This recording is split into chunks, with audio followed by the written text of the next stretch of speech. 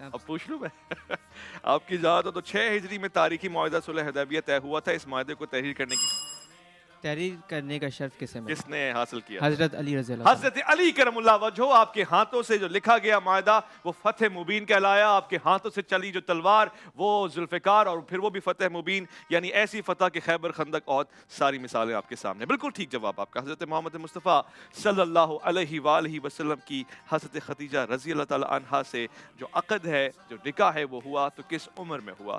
سن مبارک کیا تھا؟ مبارک کیا ہاں عمر, ایج نا آپ وسلم کی ہاں 25 سال. 25 سال. صحیح جواب, بہت اچھے فاروق. 8واں سوال. اسپین میں مسلمانوں نے تقریباً کتنے برس حکومت کی ہے؟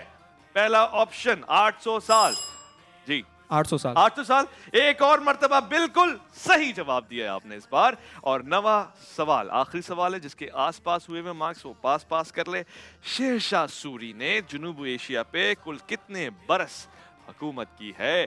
آپشن اے 5, بی 33, سی 22 اور ڈی 35. جی اے 33.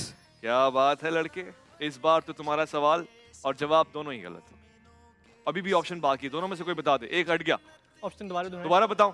35, 33, 5 کے 22, 5, 33, 22 کے 35. جلدی سے. نو, یس, اوکے, ختم ہو گیا. کسی نے کچھ نہیں بتایا. نصرت, آج ہمارے جو پارٹیسپینٹس ہیں وہ یہیں پہ, مگر آج ونر کون ہے؟ ونر ہمارے پاس جی فاروق صاحب, فہد صاحب. فہد, ٹیم بی میں آپ کھیل رہے تھے. آپ کو بن احسان کی طرف سے اور چیس کی طرف سے تحائف مبارک ہو. یہ آپ کے تحفے آئے, قبول کیجئے. اور اسی اسنا میں میں اپنے پیارے دوست فاروق سے یہ گزارش کروں گا, یہ بڑے اچھے نعت خیر انہوں نے ابھی بتایا, ذرا آپ ہلکا سا ایک مصرع پڑھ دیں, میں تحائف دے رہا ہوں. بسم اللہ کریں. ہم مدینے میں تنہا نکل جائیں گے اور گلیوں میں قصدن بھٹک جائیں گے. ماشاءاللہ, بہت اچھا. ہم وہاں جا کے واپس نہیں آئیں گے. ڈھونڈتے ڈھونڈتے لوگ تھک ماشاءاللہ. اسی بات پہ جی ایف ایس کا تحفہ بھی لے لو تم. یہ لو, جی ایف ایس کی طرف سے بھی تحفہ تمہارے نام ہوا, اور آپ کی بھی نام ہوا. آپ کو تو ویسے بڑا نام ہوا. بن احسان کا تحفہ آپ کو مل گیا, اور کیا چاہیے آپ کو, اور چیز کا تحفہ مل گیا. میں سوال کا جواب کہ بھائی سیاست میں آنے کا پلان ہے یا سوشل ورک ہی اس طرح آگے کرنا ہے, کرنا کیا ہے آئی آر کے بعد؟ دیکھیں, آپ نے کہا سیاست میں, اس کا میں اسپیسیفکلی آپ کو جواب دے دیتا ہوں. سب سے پہلے تو یہ سمجھنا پڑے گا سیاست ہوتا کیا ہے. سیاست کا یہ مطلب ہوتا ہے اپنے معاشرے میں بہتری پیدا کرنا, لوگوں کو ساتھ لے کر تم نے چلنا. آنا ہے تو تم پہلے اپنی ڈیفینیشن مجھے بتا رہے ہو کہ یہ مقصد ہے, یہ ڈیفینیشن ہے, اسی لیے میں آؤں گا. اور اس کنٹری کے لیے کچھ کرنا, تو میں تو وہ آلریڈی کر رہا ہوں. میں آؤں گا نہیں, I am already into it. اس کا یہ مطلب نہیں. اچھا یہ بتاؤ, تم سیاستدان بن گئے بھائی اب بات یہ ہے کہ ہمارے پاس وہ بالکل صحیح ہے, آپ کی آئیڈیالوجی, آپ کی ڈیفینیشن میں تسلیم کر رہی ہوں, لیکن ہمارے پاس جو اس وقت آپ کے پاس لاٹ موجود ہے, انہی میں سے کسی کو جوائن کرو گے یا اپنا کچھ لے کر آؤ گے؟ یہ جب مجھے جی ٹی وی کے آپ ٹاک شو میں بلائیں گے نا, اس میں میں ضرور بتاؤں گا, لیکن اس کو ہم کتنے خوشیار ہیں. ایک تو میمن, پھر سیاستدان بھی نہیں بن رہا لڑکا, بن گیا, سمجھ لیں. بلوچی میں کہتے ہیں تو منی باز دوست ہے. آپ بہت اچھے دوست ہیں میرے. میں ایک سوال پوچھنا چاہ رہا تھا کہ جو بھگدڑ مچ جاتی ہے تقسیم کے دوران, اس سے ذرا احتیاط کروا رہے ہیں کچھ؟ اس سے بالکل احتیاط کروا رہے ہیں. پولیس کی نفری بھی تعینات ہے, ہماری اپنی سیکیورٹی بھی ہے, والنٹیئرز بھی ہیں. آلموسٹ کوئی 25 لوگ یہ سیٹ اپ دیکھ رہے ہیں صرف سیکیورٹی. بہت اچھا, ٹھیک ہے. سو ود دیٹ بہت بہت شکریہ حماد آپ کا. آل دا بیسٹ ٹو یو. ہماری نیک تمنائیں دعائیں آپ کے ساتھ ہیں. آپ یہ کام بھی بہترین طریقے سے کیجیے, اور سیاست بھی پھر دیکھتے ہیں کہ انشاءاللہ امید ہے بہترین طریقے سے ہو جائے گی. آپ سے میں اجازت چاہتی ہوں کیونکہ میں یہاں پر اللہ حافظ کہنے لگی ہوں اپنے ویورز کو, اور اس کے بعد آپ جانتے ہیں عرفان رمضان کی ٹرانسمیشن جاری ہو ساری ہے. بریک کے بعد آپ دوبارہ ملاحظہ فرمائیے شیف کے ساتھ ان کا سیگمنٹ. رحمت خدا کے بن کر ہے چھایا عرفان رمضان, عرفان رمضان, عرفان رمضان, عرفان رمضان, عرفان رمضان.